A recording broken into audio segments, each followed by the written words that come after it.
My name is Sydney Prenatt. My name is Dani Ellis. I played softball all 4 years. The biggest difference was that the baseball team had a baseball field on campus, whereas the softball team did not. We had to use a public provided city field. And because we didn't have a field on campus and nowhere to store our gear, if we didn't have cars, a lot of us were dragging our softball equipment around with us. Sydney and I were both catchers, and sometimes our gear would weigh 20 to 30 pounds, and we're dragging that from class to class. We didn't have access to batting cages like the baseball team did because they had that on their field. And then because it was a city park, a lot of times when it would rain, they just immediately closed the field so we wouldn't be able to get practice in. The city dictated our schedule, basically. There were times we'd show up to practice and the bathrooms are locked, so we weren't able to change in the bathroom, so we'd change in our cars. And sometimes there'd be people that were parked in the parking lot and they'd watch us change in our cars and things like that. It was just very uncomfortable. Working just as hard as how the boys were. And we weren't being recognized for it. We felt really underappreciated. It made me upset, and also it just made me confused. I couldn't understand why they had a field on campus and why we didn't, and why that was supposed to be okay. We had all of these issues going on, and they were going on for years, 20 plus years, however long the program has been running, and nothing has ever changed.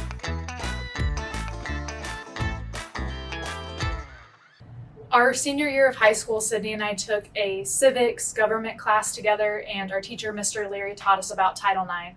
And that's when it hit us and we realized that, okay, there's something we can do about this. Like we could actually make a change.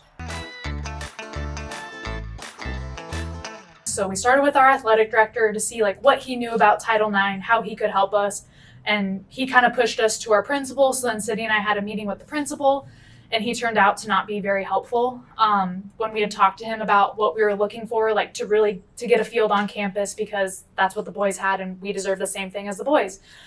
He didn't see the big issue of what was going on here. We had talked to one of the mayoral candidates, and she kind of advised us to go to the school board. We gave our superintendent and a couple of members of the school board a tour of our facilities, basically. We showed them the baseball field that was on campus, and then we walked them over to our field that was off campus. And we laid out all of the inequity. So Sydney and I, after one of our softball games, we went straight to a school board meeting. Our entire team went with us. Our speech when it came to the school board was really our last ditch effort to try and finally get noticed and get some action. I believe it was a few weeks after our school board meeting, Sydney and I had gotten a letter in the mail saying that they approved a $1.2 million bond that they were going to use to help build us a softball field. So I remember getting that letter, and I was able to share the news with Sydney. We took that moment in together, and then we shared the letter with our team, our coaches, and we just all went crazy. Within a few years after getting that letter, we ended up getting a new field on campus, and it had everything that the boys had, all of the amenities. It was on campus, most importantly, and it had batting cages, it had storage facilities. It was exactly where we planned for it to be. Sydney and I took this on, and we knew we'd never get to play on this field or see it all come into fruition, but just the fact that the girls that we played with and when they were freshmen got to play on it their senior year just was a really neat thing. Our main goal was to emphasize that future girls don't have to grow up believing that equality is earned.